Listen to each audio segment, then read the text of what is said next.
Gaming is culture. You fucking whiny whore. Gaming.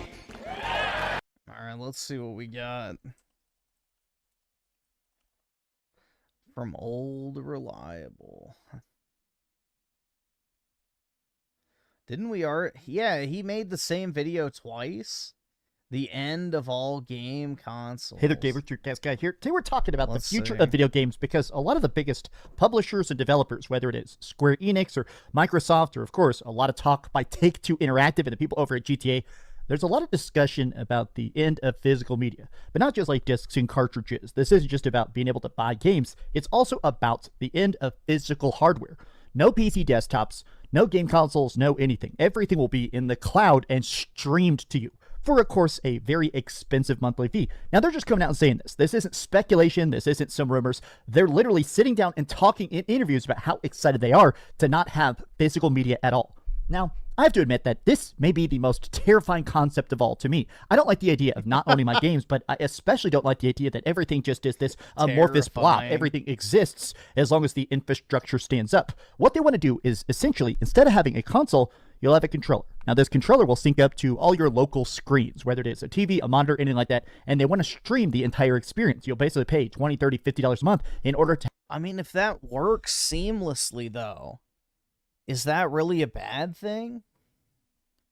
Like, if you can, in theory, stream all of your games seamlessly to any screen at any time, all you need is a controller, and it's like basically a one-to-one experience compared to console or PC, like, is that a bad thing?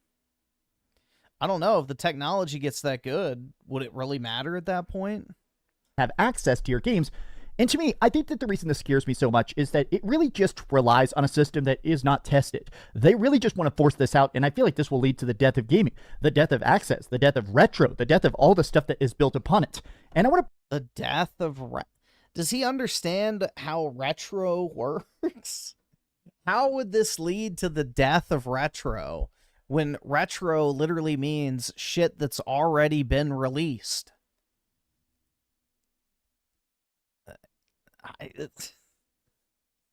This doesn't make all the fucking retro games disappear. Break down their arguments for it, because a lot of these companies that seem the most excited about the streaming future, I think, are going to be the first to die because of it. Let's get into it. Hi, hope you're having a great day. If you could, please give this video a like and subscribe if you haven't already.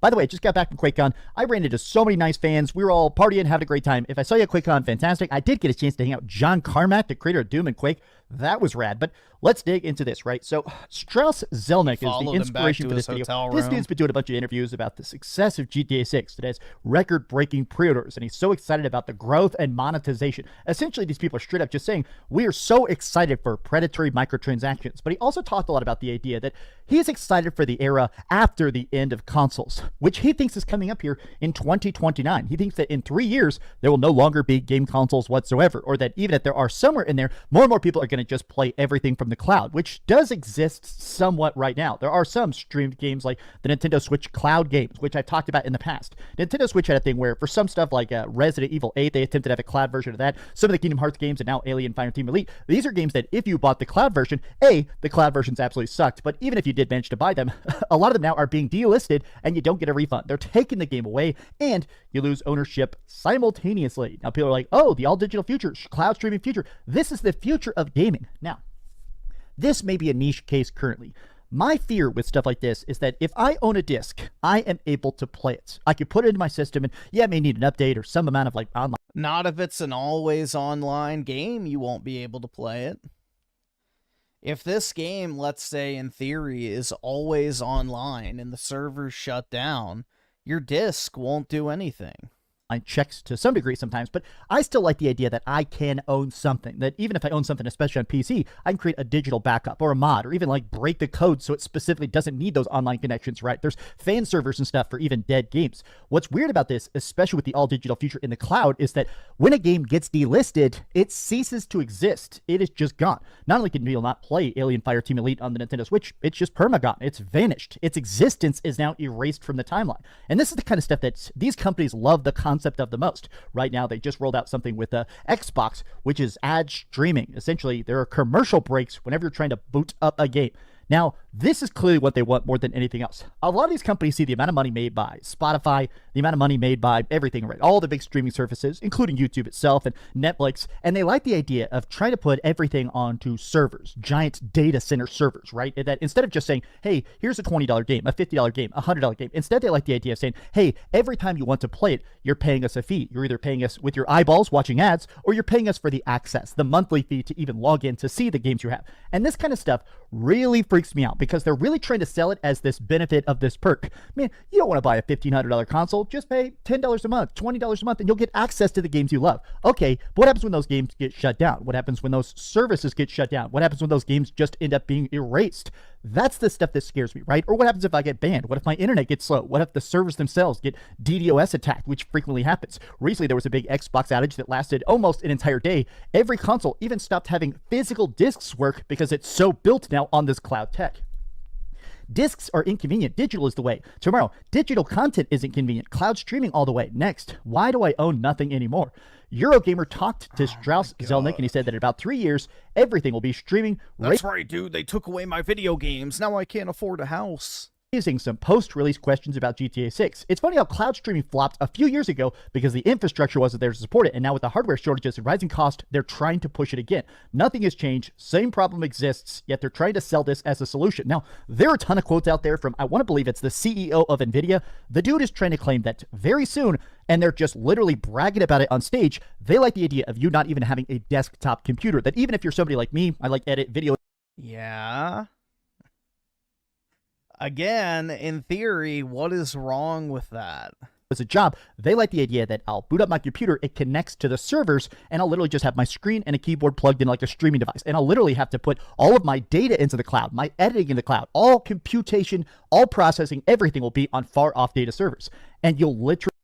You mean like the videos you upload to YouTube? Really rent it. You'll literally rent a remote desktop. You will literally own nothing. And when that happens, I guess my kind of thought is, well, how do they enforce that? I think a little bit my fear is like, okay, what if they just stop selling graphics cards? We'll use old graphics cards to a degree, right? We'll use old hardware, old RAM, old hard drive as long as we can. What happens when all that stuff also stops connecting? I'm terrified about this all digital future because it does feel like it exists purely to screw the consumer. It completely exists only to milk you forever. Right now, it is possible to buy stuff, to play stuff, and fill it with emulators or bootleg what you want, right? Or even just when it comes to PlayStation 5, right? You can buy a PlayStation 5 and you can buy even old games and play them forever as long as the servers exist, right? I think a lot of these companies are starting to like the idea of, hey, what if instead of even giving you the option for purchase, literally only the subscription exists and nothing else? Pay us forever or die.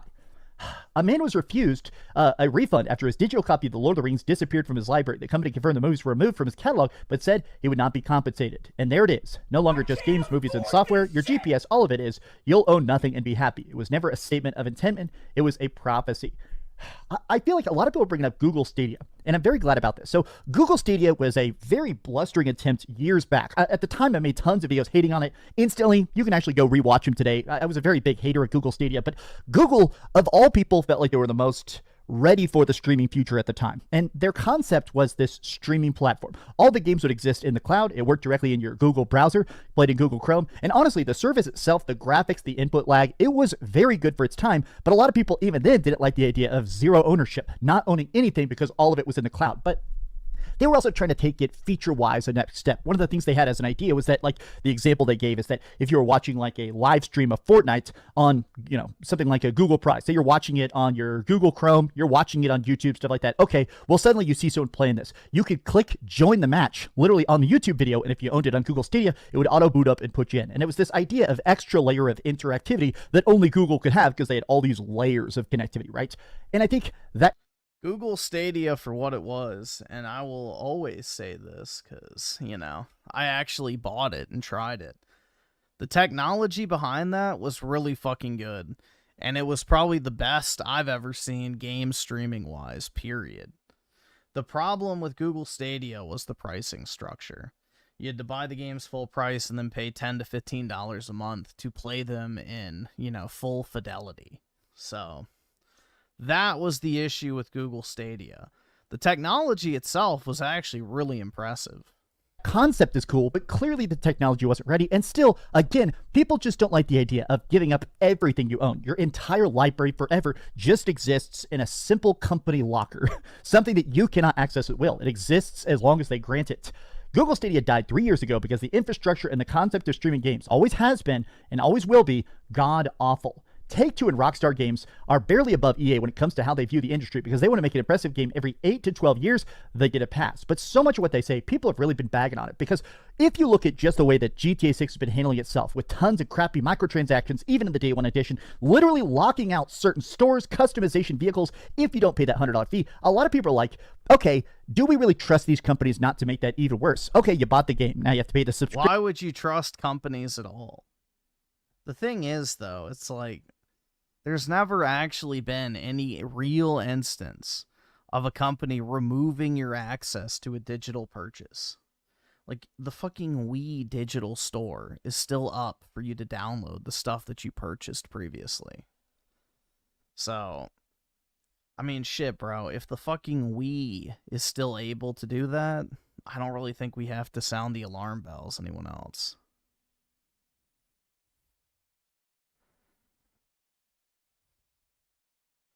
Let's see. SNK Nostalgia with the 2. By the way, stop investing into AI.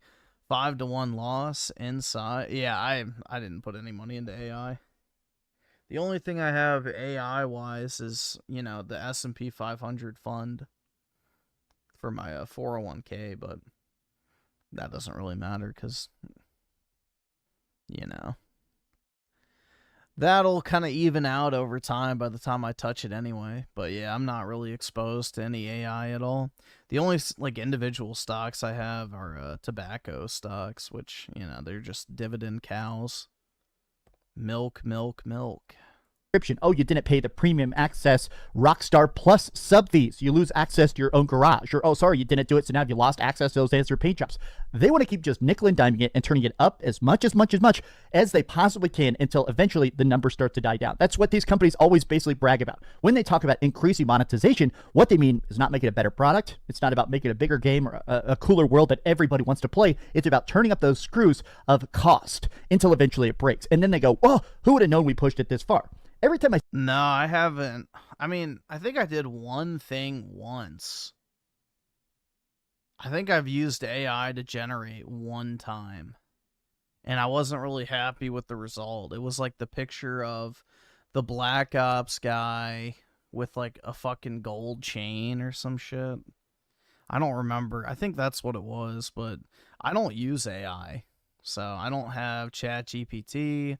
I don't use Claude, I don't use Grok, I don't use any of that shit, so. The most AI I use is the Google search AI, which is literally just web scraping, so. You know. But yeah, I don't really have a reason to use AI.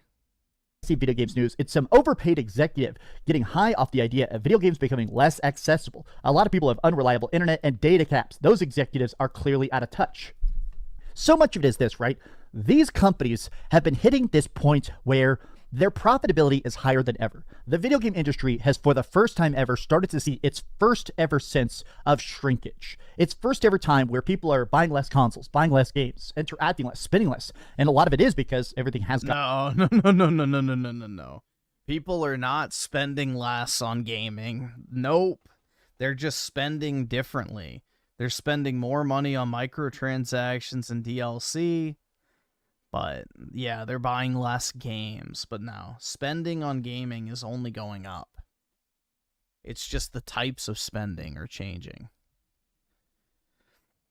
SNK Nostalgia, the 2, AI will be okay around 2050. I don't think it'll take that long. I think by like 2035, 2040-ish, I think everything will kind of start to materialize for like legitimate use cases for AI. I think people are really aggressively jumping the fucking shark when it comes to this stuff.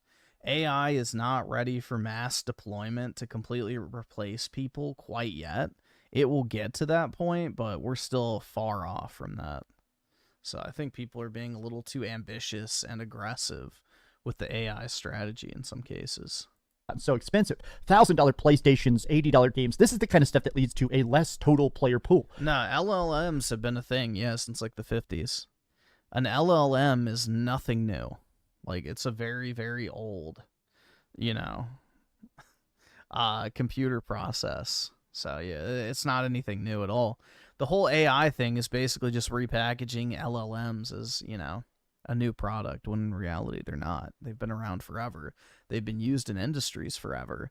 It's just now we have the compute power readily available to fully utilize them in ways that were not possible in the past. So that's the key difference.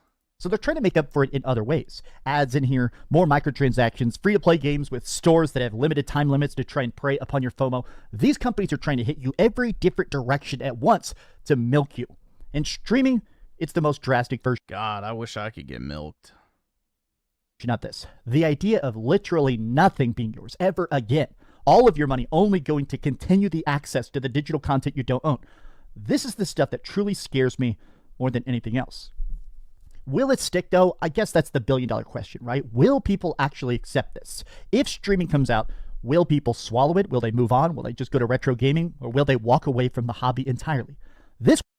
I mean, if it works, I don't really care, to be honest. Like, if I can play my games in perfect fidelity, minimal input lag, and I can genuinely not tell the difference, like, I don't really care. Like, sure, that can replace my PS5 or Xbox or whatever, but, you know, that's a big if. But in theory, you know, let's just say best case scenario, it does work seamlessly. Then why would it fucking matter? It's the same thing at that point. So SNK nostalgia with a 2. If it all fails, you're welcome to my bunker. I appreciate it, man. Hopefully it won't come to that. You know, the AI overlords won't take over and nuke planet Earth, but you never know. Weekend at QuakeCon, there were tons of memes all over the place about how much everybody hates Microsoft, which technically QuakeCon is a Microsoft marketing division product. It is, and so maybe that's why everybody was talking about how much they hate Microsoft, but a lot of people were talking about that. Microsoft, in a lot of ways, feels like they just love to... Or it could just be that they gutted id Software, the company that puts on QuakeCon, but... screw people over. They just love to shove, you know, Copilot AI and just all sorts of crappy stuff into every product, making everything worse and worse and worse until you eventually leave it. And a sentiment a lot of people had is, what is the breaking point? How far can you push stuff before people just walk away? I feel like we're getting to that point. Playing a lot of retro games especially, I've really begun to think about how much is being just destroyed without any real benefits. But how do you feel about it? Let's say, hypothetically, in the comment section down below, how do you feel about the all-streaming future, even best-case scenario? Let's say they do perfect the streaming technology, the graphics, the input lag. Say they even give you a perfect product. Would you even want it? Yeah. If it's a compelling product, why not? If it has great games I want to play, and I get a good experience while playing them, why not? I'll be honest, I don't think I would. Even in best case scenario world, I just don't think I'd put up with any concept of an all streaming, all digital, zero ownership future. But that's just my off the cuff thoughts. How do you feel about streaming? How do you feel about the future of video games? And how do you feel about the games you've been playing lately? Tell me your thoughts in the comments down below. And if you could, please give this video a like and subscribe if you haven't already. And please keep dreaming. You know, this weekend when I was at QuakeCon, there was a guy, I was walking through a door, and this guy goes, "Whoa, that guy looks just like DreamcastGuy." And I turned around, and he was like, "Oh my God, it is DreamcastGuy." So, dude, you were very nice. If you see this video, that cracked me up. It's the first time someone ever, like, mistaked me for myself. Thanks so much for watching that video. If you want to see something else, you can... But yeah, I don't know, dude. Like, at the end of the day, it's, you know, it's about the content. So if there's games I want to play, and if I can play them in a, you know, satisfactory manner, I don't really think it's that big a deal. So, you know, it's like if Nintendo went all digital tomorrow, even though I buy pretty much 100% physical for my Switch 2, I'm not going to all of a sudden be like, I'm never playing another Nintendo game again. It's like, I'll just buy them digital, you know? If there's games I want to play, I'm going to play them. It is what it is, bro. It's an entertainment product. It's not like some fucking life-altering purchase that will determine the outcome of your life henceforth. You know? It's just...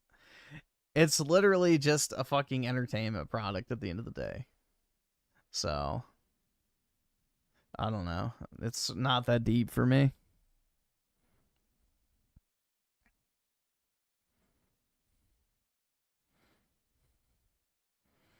And SNK Nostalgia with the 2. Why is DreamcastGuy around for our entertainment? Of course, man. That's what a great content creator like him does. Should we see if Oblivion is trash, dude? Hey there, gamers. DreamcastGuy here. Today we're talking about the Elder Scrolls 4 Oblivion Remastered because it just came out on Nintendo Switch 2, and it's basically just straight up trash. This is the worst version of a game that's broken on every other platform. I mean, straight up. Now, I have to admit, I have bought every version of Oblivion Remastered because...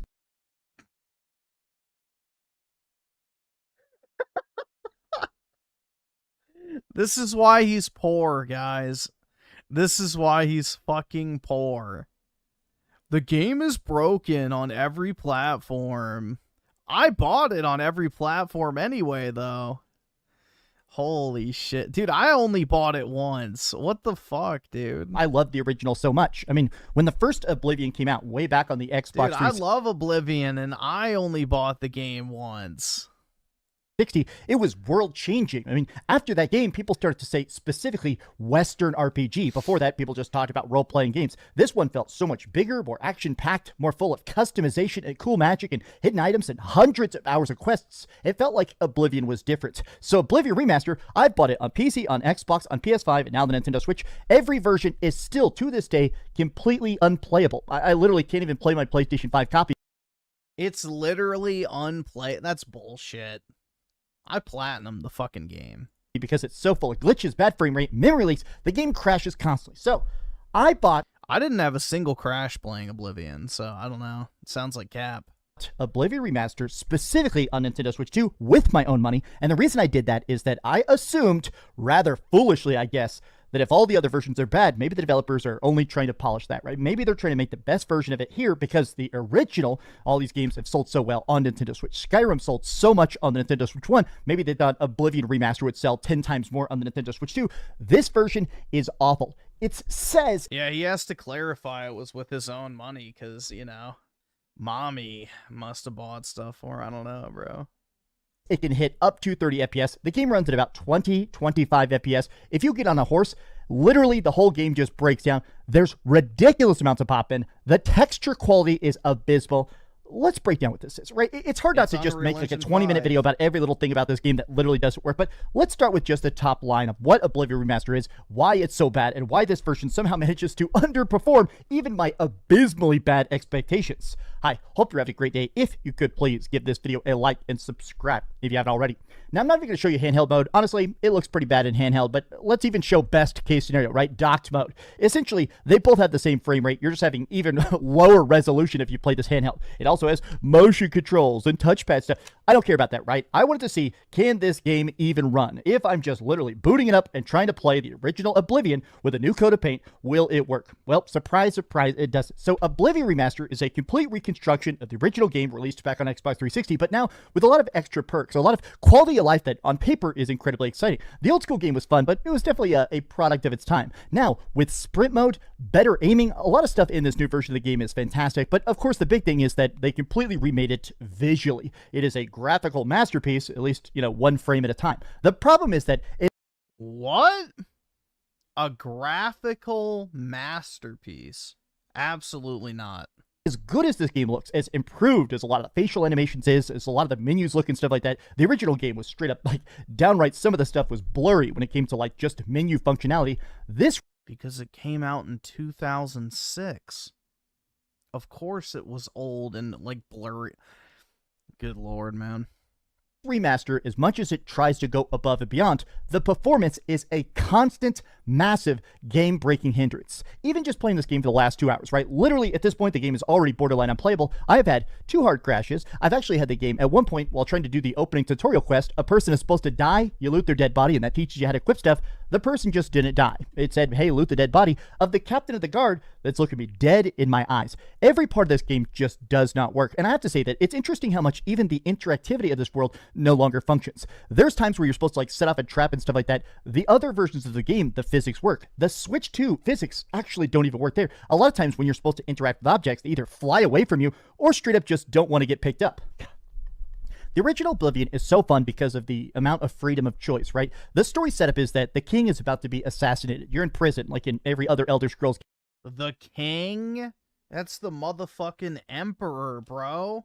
Game, and the king will try to escape as assassins. It turns out that the secret exit to his castle is through your cell. And they decide, all right, you know what, we're setting you free. It's your lucky day. Well, the king pulls you aside and says, well, you know what, I've been dreaming of this for a very long time. I knew that you're the chosen one. Here's the amulet of kings. Find my final long-lost son and save the kingdom. Shut the gates of Oblivion. Basically, hell is flooding into the world. But after that opening, you really did get a chance to like play the game how you want. Do you want to be an assassin? Do you want to join the Assassin's Guild? Do you want to be a thief and join the Thieves Guild, the fighters, the blades, the magicians? I like the fact that each of the different quest lines are radically different, incredibly in-depth, and a lot of times incredibly deep. Like, everybody famously loves the Assassin's Guild questline because there are so many great sort of like setup and delivers of like, hey, here's a target that absolutely needs to die for the most hilarious reason possible. And I like that. The problem is that I'm glad that the facial animations are better, that character models undoubtedly look a lot better.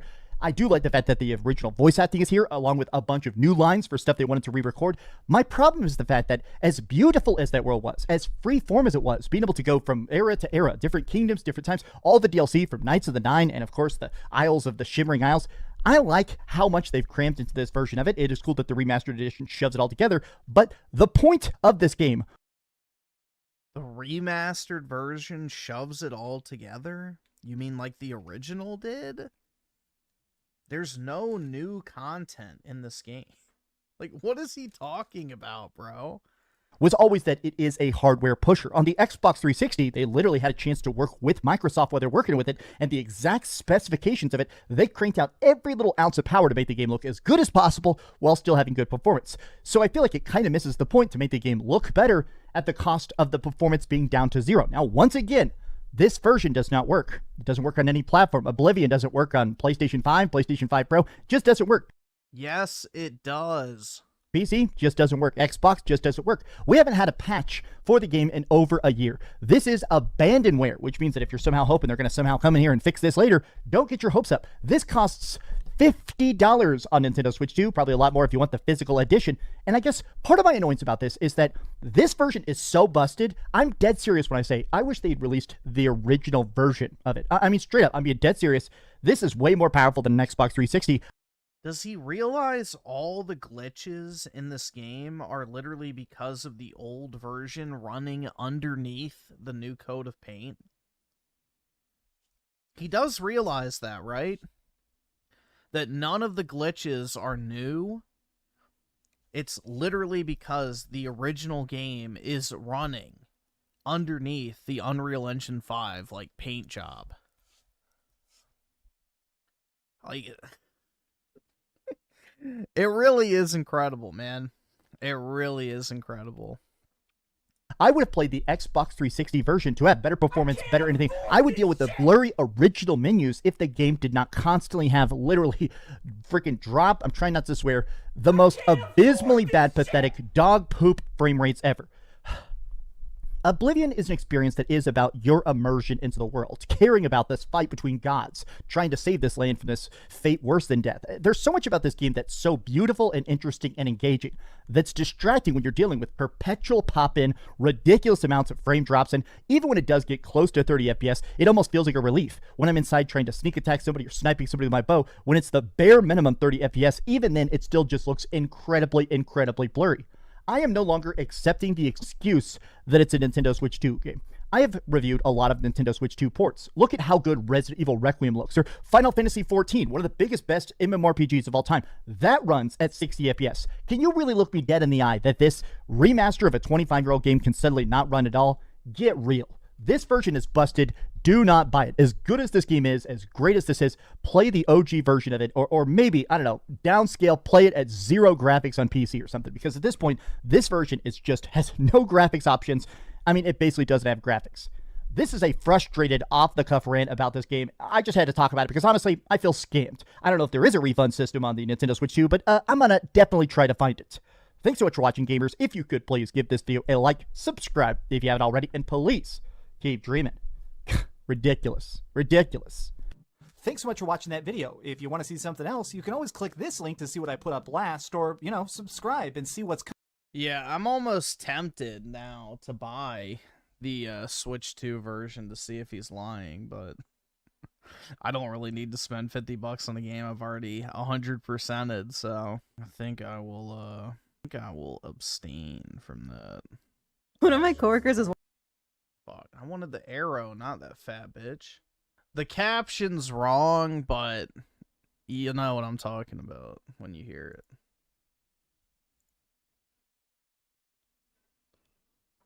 No audio? The fuck? Hold on. Poop Fart 42069. Do you like minorities? No! No! Ew, gross! God, no! Fuck! No!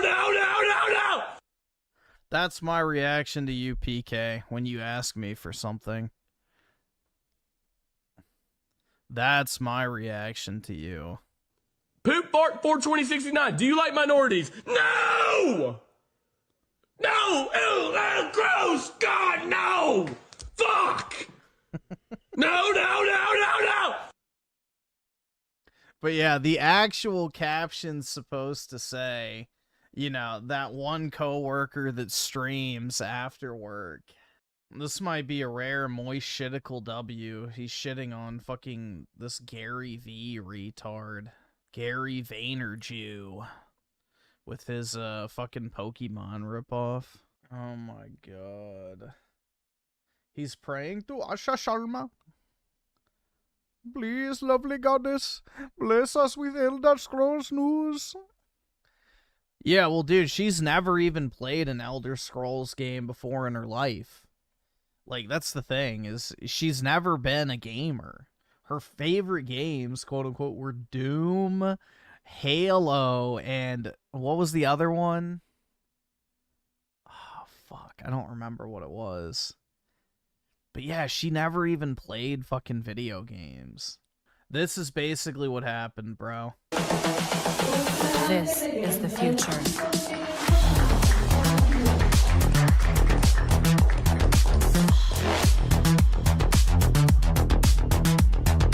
Evolution.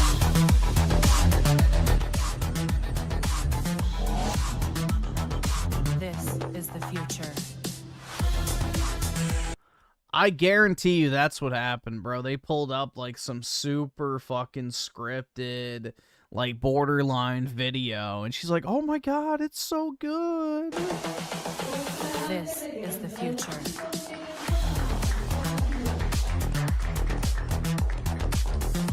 Dude, that's just nasty. Look how gross that is. Hey, how much? $100. How about 4? Whatever. What's wrong? Nothing. That is just revolting, dude. Ugh. Do you want to get some food or something? No, I'm not really hungry. I might. Are you sure? My tummy hurts. Alright, suit yourself. I thought you said you didn't want anything. I don't. Just take it.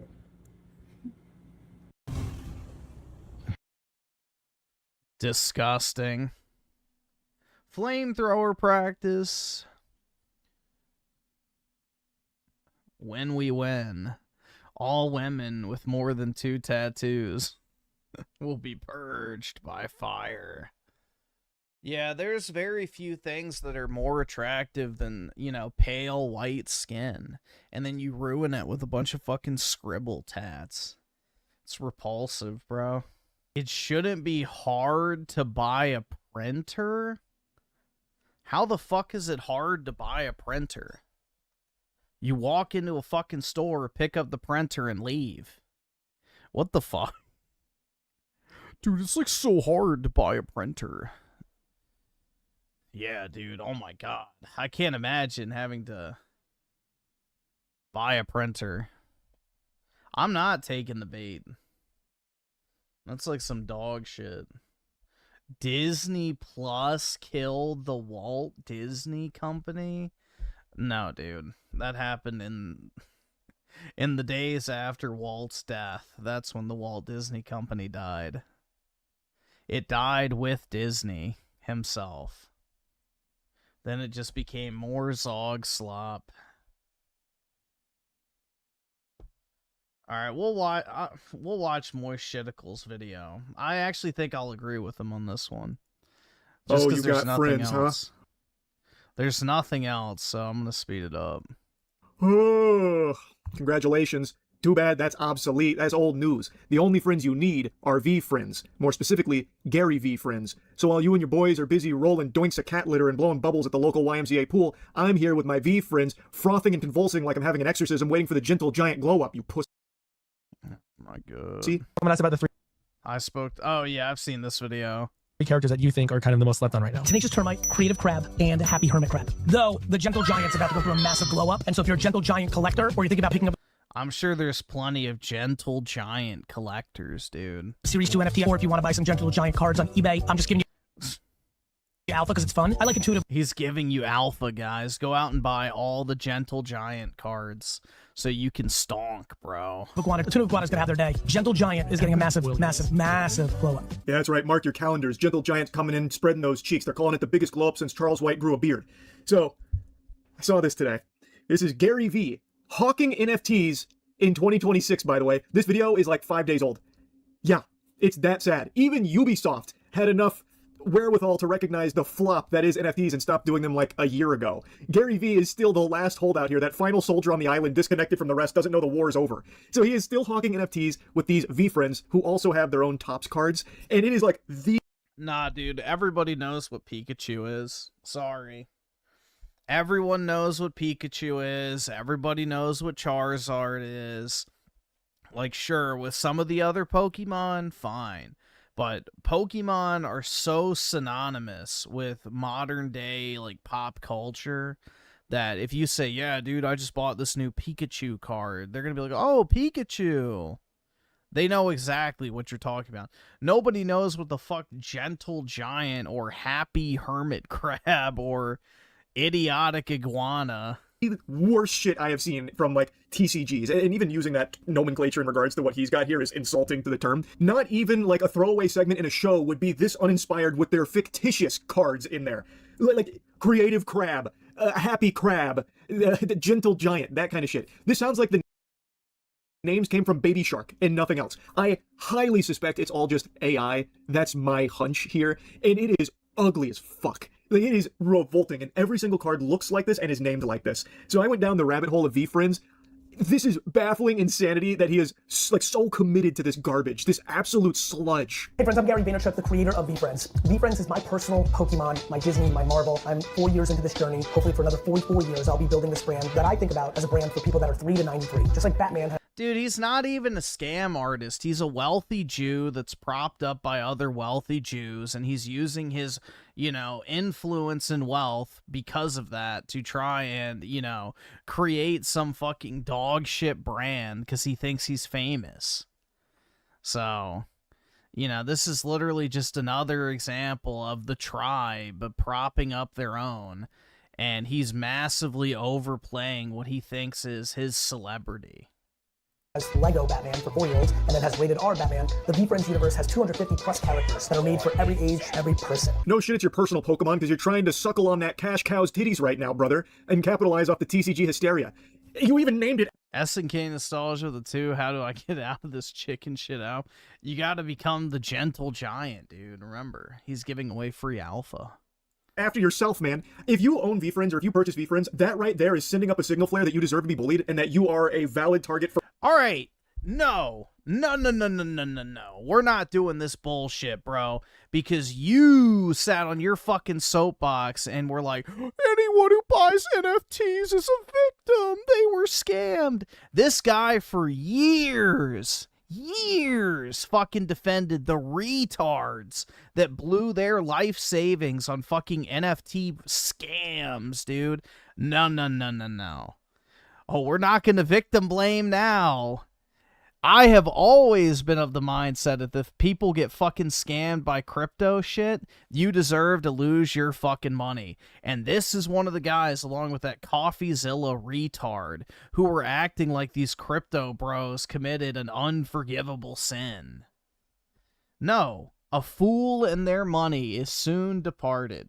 Who the fuck cares who takes it? These people deserve everything bad that happens to them because they're fucking retards. Anyone who buys V-Friends is not even a sentient human being. Relentless insults. That is shameful. Like, that is a secret you take to your grave if you got suckered into purchasing fucking V-Friends. And I love how he's touting that this is for all ages 3 to 93. Brother, every single one of your 250 characters is named some shit that you would find in a coloring book. Notorious Ninja, for example. Big Builder. Smiling Star. No, it gets even worse. There's literally... Hold on, let me see if I can find it. There's like a pack opening video, and this guy pulls a card that's like a human woman. Hold on. Dude, this is one of the cards you can pull. You can get Ariana Huffington. Who the fuck is this? Like, bro, who the fuck? Yeah, bro, I can't wait to open up my V-Friends pack and pull a fucking Ariana Huffington. Let's just watch his reaction. 7 or 8. I think this is pack number 8. I don't think I've pulled anything crazy yet except... Oy vey. Whoa! Whoa! Ariana Huffington, Entrepreneur Elf's favorite entrepreneurs. Oh my god, dude. People who buy this shit deserve the showers. Starfish. That kind of shit. What 93... What other than a 3-year-old is wanting cards like that, man? What are you talking about? No, it's only like 40-year-olds who are like, yeah, bro, if I buy this card, then Gary V will help me get rich. Gary? These characters are looking to build on very important traits in our society. Tenacity, competitiveness, compassion, self-awareness. These things matter to me as Gary V, the content creator, and now definitely as the creator of V-Friends. This Topps Chrome drop. Wow, wait, I might have been too hasty in my judgment here. That's very profound stuff. That's very deep. You don't see a lot of media tackle tenacity, quite like V-Friends does with Tenacious Termite, or competitiveness, like V-Friends does with Competitive Clown. Dude, wait, he might be onto something. This is actually going to instill very deep values in the community here. And I didn't really stop to think about the lessons Gary V's teaching us through V-Friends. Is massive because it's the first time the brand is really going global, and it's definitely going national. Hundreds of local trading card, sports card, and Pokemon shops will have V-Friends in the store. This is a brand that you, your friends, your kids, your grandkids can fall in love and collect. Not to mention, the collecting DNA is deep inside of V-Friends. I'm sure we're going to do an edit here and show you what's going on eBay. Lots of collectors, lots of community, live social shopping on Whatnot, Fanatics Live, and other platforms. Unsurprisingly, the big selling point for Gary V with his product here is, look at how many people are buying it. This is big for collectors. No, you should see... Hold on, wait. This is the chase card, guys. Look at these, man. These are bangers. These are the amazing cards you can pull out of the set. They're one-of-ones, hand-drawn by Gary V himself, dude. These are really fucking special.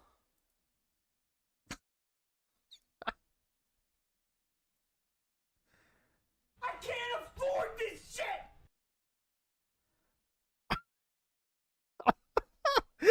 Dude, anyone who buys this, bro, first fucking train.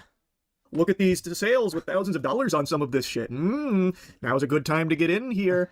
I would be very hesitant to believe any of those sales because there is a very real chance that those are phony baloney, that those sales went to people that are benefiting from artificially inflating the hype and the perceived value of these cards. Nah, all you have to do is buy it, pay for it, and then have the seller cancel it, and then it shows up as a sold listing.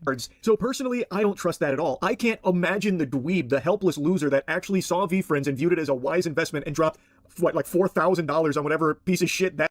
Oh, they exist. Dude, I went down the rabbit hole the other day on this. Hold on. Thank you, Mark Zuckerberg. Yeah, I want to see him. You want to see the cards? Hell yeah, I want to see him. It's the first person that collected all the mangas. How'd you do it? They popped up the whole set, and I had my That's the guy who's buying them. price. I swiped right, and I went ahead and put it in. and it was me. So smarter, not harder. So well said, buddy. Congrats, bro. This is insane. Yeah. What a great play. It's about the community, Yeah, of right? course. This stuff is cool. I can leave all this. Dude, look at... I literally called the brand V Friends. Yeah, but to make sure you guys were all friends. You know, once you meet... Oh my god, dude, you're such an innovator. The people and see what they could do, and I mean, this just caps it off for me. This is my favorite thing that I see in here. Friends become family. Thank you for sharing this, man. Family is be friends, and that's really... And I have no friends or family, which is why I buy V-Friends, so I don't feel so alone. What this is about. Thank you for sharing. Absolutely. Thank you hey, so much. I appreciate you so Take much. care, brother. It's like, get the fuck away from me and get this shit off my table. I'm trying to sell shit. I don't want people thinking that one person has everything. That card was Polite Parrot or something. Like, I've never heard anyone talk about it until today when everyone's just been dunking on him for that embarrassing clip. Like, I don't believe a really strong community there. It is everything I've seen with V-Friends only coming from Gary V or people connected to Gary V who stand to gain from artificially inflating and parading this around as though it is popular and successful and can make you money if you collect it long term or put money or as cocksuckers into it. I don't trust it. I don't trust those numbers at all. Now, from what I can see, V-Friends does actually have collab products and collabs with very recognizable big brands and IP, but I don't think that's off the merit of V-Friends. I think that's just Gary V flexing his connections and calling in favors in order to try and yeah, he's a Jewish millionaire. Make V-Friends appear more popular and more in demand than it actually is. Like that. It's a wild case. Oh, Cat Raptor. Cat Raptor. Let's see who it is. We're going to rip the bandit off in 3, 2, and 1. Aspiring Alpaca. 5 out of number 7. 7. I like that. I This like is that. a wild case. Any Cat Raptor that gets pulled out of any base character is These are going your sick. way. I have seen these in person, and Guys, these are amazing. I got goosebumps, chat. First time we see that. Okay, How I got you crazy either is way. that? Yes, Cat Raptors are crazy. That might be the most beautiful thing I've ever seen. Oh my god! I pulled an aspiring alpaca! Some people have all the luck. Meanwhile, I'm over here just pulling fabulous face-fuck ferrets, dude. How did they get a Cat Fractor aspiring alpaca, dude? Oh! What? Angel? Brother, you pulled something very big that you didn't miss. The Ninja is normally in red. That is the purple gear rare variant of the Ninja. Whoa! My favorite part of this year's set is the V-Friends community that knows the purple and green variants. They're going to be at shows. They're going to be scouring eBay, Facebook groups. They're going to snag some monster cards. That's amazing. I love that. How Some monster cards, dude. fucking stupid can you be? Lock this imbecile up. How did he not notice that the Ninja was purple instead of green? That's anti-Semitic, dude. Don't say that. Really? Have you never V-Friends before? You fucking degenerate? Right in front of Gary V's face, too. Thank heavens he was there to point that out. He almost just passed up on millions of dollars with that card. What a monster hit that he just overlooked. Swine. I'm spitting everywhere. I'm so disgusted. Now that's how you do rarity. You change the color from green to purple. Gary, you've outdone yourself here. I was way too quick to judge, man. After seeing them pull these awesome cards like that Notorious Ninja, this is incredible stuff, man. Especially when you look at how much fun the game is to play. Which I'm surprised they even bothered to design even like a pseudo game around these cards when clearly the whole reason they exist is just to line the pockets of Gary V. They're just really cheap, really basic cards that look like trash. I wouldn't have expected them to make a game. And to be fair, what they made is hardly even a game. It's just a waste of like 5 minutes. But they do have a tutorial on how you play with your V-Friends. Here is the complete collect where you're going to hold your score token, and then you'll see that each side has a space to hold their gems. It was the 3 attributes: stamina, skill, and aura. You got your gems in the middle pot, and then you have a marker for which turn it is. At any moment, if you collect 7 of a single attribute, the game is over.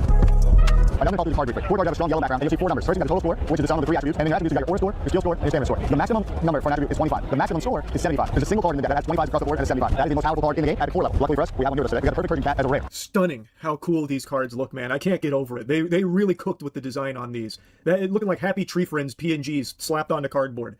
So I put this in 2x speed because it's such a slog to sit through the explanation here, because the game is unbelievably simple to the point where I wouldn't even really call it a game. There's no actual like real gameplay per se, and everything about it, like the mechanics, are just awful. And I don't say this lightly. I think this is the worst TCG like game I've seen ever. Full stop. And I have an entire channel dedicated to TCGs. I've played tons and tons and tons of TCGs.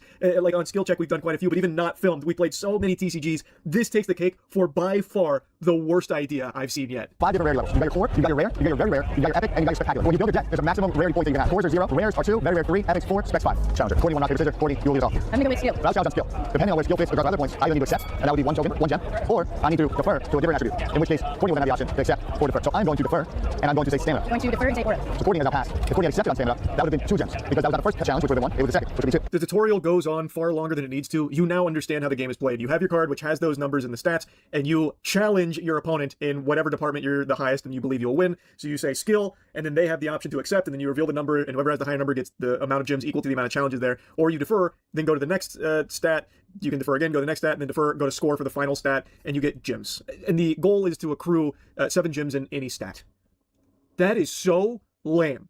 That is so boring. Holy shit. And they add a couple of things there to try and spice it up and like going over what it's like basically Go Fish, bro. Games look like and some strategies, but that's the core gameplay experience here with V-Friends. Skill. Defer.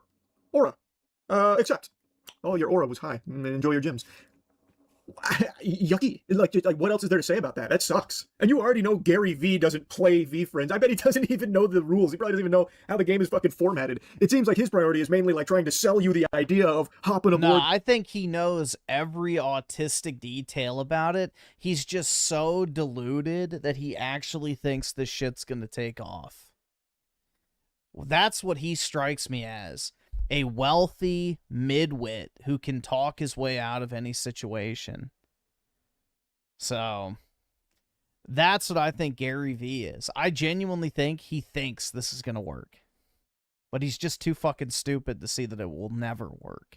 The V-Friends journey. And it's so bad, bro. Like, to be hawking NFTs in 2026 is bad enough, but to go a step further into whatever V-Friends is here, this amalgamation of all of these revolting trends to try and capitalize on all at once in this unholy concoction, oh, it's terrible. Like, it's so bad. So yeah, I had to clown on this shit. Anyway, that's really about it. So yeah. Yeah, it gets even worse, bro. Like, this dude, hold on. He has, like, cartoons, too. Like, it's... And, like, look at the organic interest in this. 5 months ago, 1.3 million views. First V-Friends treasure chest, 900 views.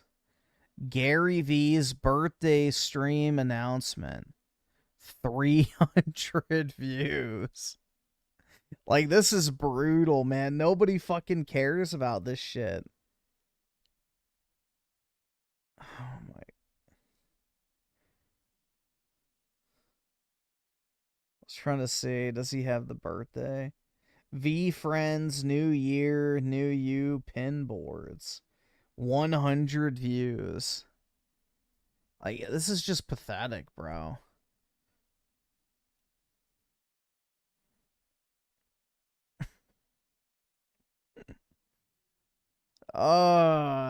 Dude, like 1.4K, 271. Like, this is brutal, bro. There's zero fucking interest in this outside of Gary V dick riders. You know, it's just, why? And then he has like a cartoon channel, which he does like 15-minute cartoons and gets 3,000 views. Like, this shit is so ass, bro. I can't let anyone see this until it's perfect.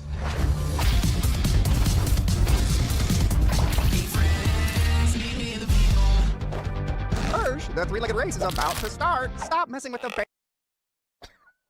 Dude, what? Yeah, bro, Pokemon, you've been warned. Your days are numbered. Your days are fucking numbered, Pokemon. They're coming for you. Alright, so we've got... So, prompt, create a photorealistic image of a Pokemon fangirl holding up a slab, okay? So there you go, guys. That's what you want, and that's the brutal reality, unfortunately. You know? It's like the fucking, I'm 25, I'm still young image. This is what you want. This is what you get. The tatted up Asian. That's probably pretty true, honestly. The Asian is objectively hotter. That is completely false. Completely false. That's not even an attractive Asian. That's one of those, like, Asian, whatever the fuck they call themselves in the U.S. One of the ghetto Asians. Oh, yeah, ABG, Asian Baby Girl. It's the Asian women that, you know, think that they need to act black because they grew up in the U.S. So they have, you know, black makeup, tattoos, dress like whores. Yeah. And they use fucking ghetto slang and shit.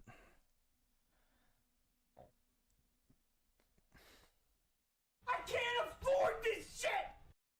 So, yeah, just basically an Asian whore in the United States is basically the way to sum it up. Whereas, you know, the reserved, conservatively dressed, white Pokemon fan, you know, far superior to the pumped and dumped, the wannabe black Asian chick. Oh, yeah, dude, I saw clips from this. Apparently, the black guys just automatically start tearing it apart. It's literally, it turns into who can stand being around the usual suspects the longest. Here, we'll skim through. Everybody take off your blindfolds! But watch. It's like immediate. Oh, man. Bro, he did not just do that. Holy crap! Yo, that was your room, bro. How do you feel? You know what? Watch out, watch out, watch out. This is a Mr. Beast challenge. We can do whatever. Nah, you want to start something, then I'm gonna finish it! Yo, I'm sorry. Wait, let's talk. Nah, there's no more talking! Oh, no! Oh, no! No, wait, chill. Enjoy your mattress. Yo, chill. You started this! You want to play games? Let's play games! Wait. Yeah, watch. Again, this is 5 minutes out of 55. I just got done. And since Chase didn't know who messed up his room, well, I'll just show you what happened next. But he didn't stop there. The ranch? I swear somebody stop me. I swear to God. Can we just chill? You thought that door was gonna stop me? But that's cute. Bro, are you serious right now? Okay, chill. He is pouring ranch on the carpet. That is freaking gross. Are you serious right now? Oh, Chase, chill out. No, don't touch me. You just gotta calm down just a little bit. It's too late. Boundaries crossed, bro. Chase didn't take well to my prank, and he took it out on the entire house. Just got hit with ranch all over. So my space is gonna smell like a whole fruit salad or Caesar salad. This is an Italian place in my room right now. Everyone's definitely angry at me. They definitely want me out of here. And seeing the damage in person completely blew my mind. Gee, I wonder why. Is a door? And that's when I realized. Shall we see at the end who wins? Of course. What a shock. Which means I'm sorry, Ash. Yeah, it's just, you know, race to the bottom content. Like, again, it'd be funny if you didn't see it everywhere. It's like I don't have to watch a fucking Mr. Beast challenge video to see, you know, the usual suspects break a bunch of shit and throw shit all over the place, and, you know, it's like literally scroll on social media for 2 seconds and you'll find countless videos of it.